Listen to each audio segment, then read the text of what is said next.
Hey everyone, listen, I know you've got some deadlines to meet, so I'll be quite brief. I've caught the back end of the Prime Minister's press conference, and all I really have to say is that this is a Labor government that has only delivered a cost of living crisis in the last few years to New Zealanders.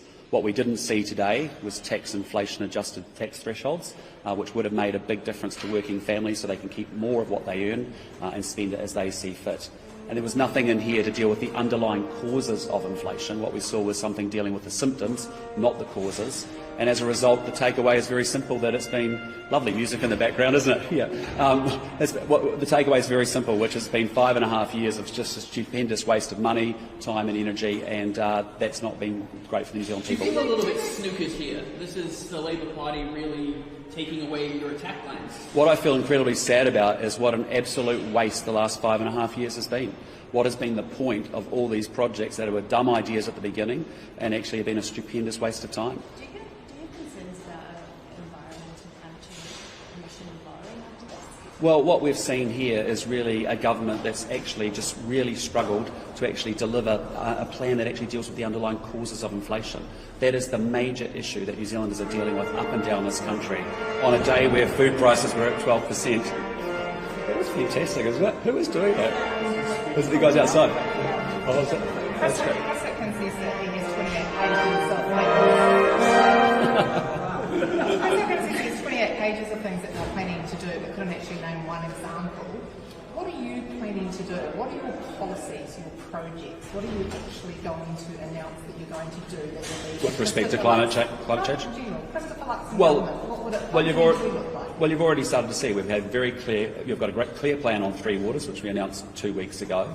We've had a very clear plan on making sure that we can get working families childcare support by cutting waste and giving that money back to taxpayers so they can actually get defray more of their childcare costs. Those are two good examples. So you've seen welfare that works from last year, you've seen gang policy, you've seen a bunch of other things. But those examples you just used, it's a Three Waters alternative, so it was a Labor idea and you've just got an alternative to it. And the childcare policy is not that different from what Labor announced in October. I think it's very different. I think what we're saying is we can take waste out of Wellington and actually give it back to taxpayers so they can actually use that to work more hours, to balance their work-life family balance that they need to deliver, and actually spend it on childcare costs, which are very expensive. Is National Labour now just fighting in the same middle territory?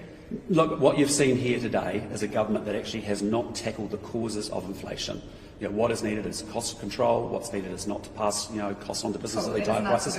No, I'm just telling you, but there is nothing in this plan. There is no economic plan that's dealing with the causes of inflation. What we're seeing is just the symptoms. And sadly, for New Zealanders, they need a proper economic plan.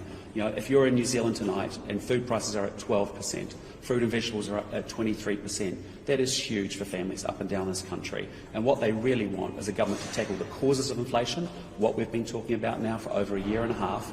And what we've seen today is just a government getting rid of some dumb stuff that shouldn't have happened, frankly, in the first place.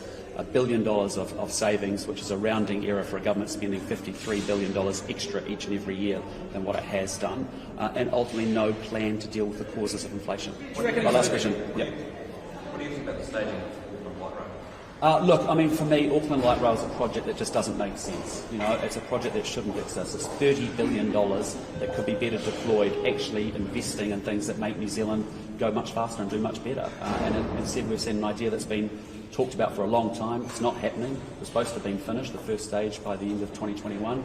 Nothing's changed. We spent $52 million with consultants on Auckland Light Rail. How tense do you reckon the relationship with the Greens and Labor is right now?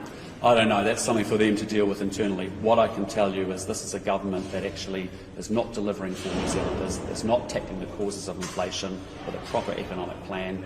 If it was serious, it would have done tax-adjusted tax thresholds, as it has done for pensioners and beneficiaries, but we should offer that up to working families and working people as well. The National opposed dropping the voting age from 16 to in local... We've seen, as we've said before, we see no reason to lower the voting age to 16. I still think that's a massive distraction of government effort and time. Can I quickly view on the email that was sent to thousands of academics and staff within the polytechnic sector?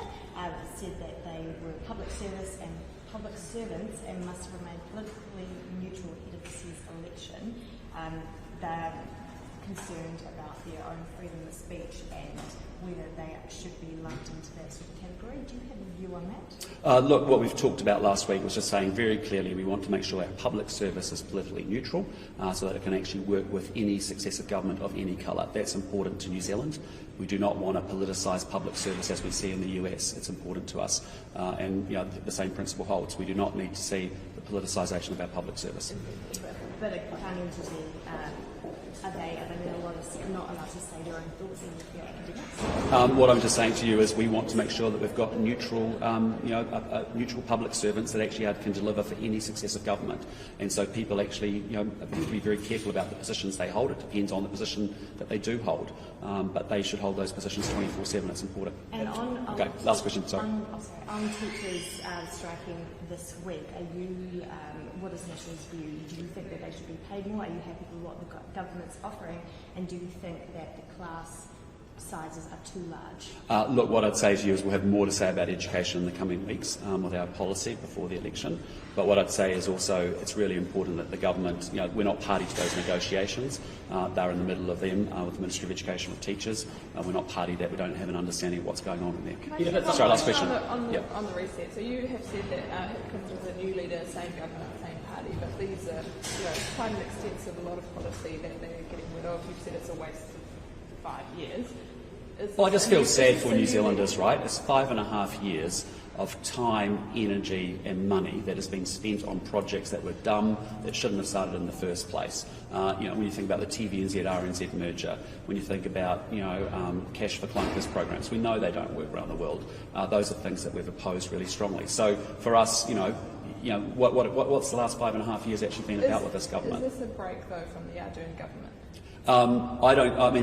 My frustration is we do not see any break from the Ardern government with respect to not seeing a plan to tackle the underlying causes of inflation. That's what this economy really needs right now. We need to get to the causes of it, not just deal with the symptoms. All right, guys, last question. Increase the benefits by inflation. Well, for beneficiaries and also for pensioners, they're actually just standing still. And what we really wanted to see was also inflation-adjusted tax thresholds for working families, so that they can actually keep that money in their own pockets and spend it as they see fit. We trust them to actually spend that money much better than the government. All right, guys, finish it through. Thanks. Bye.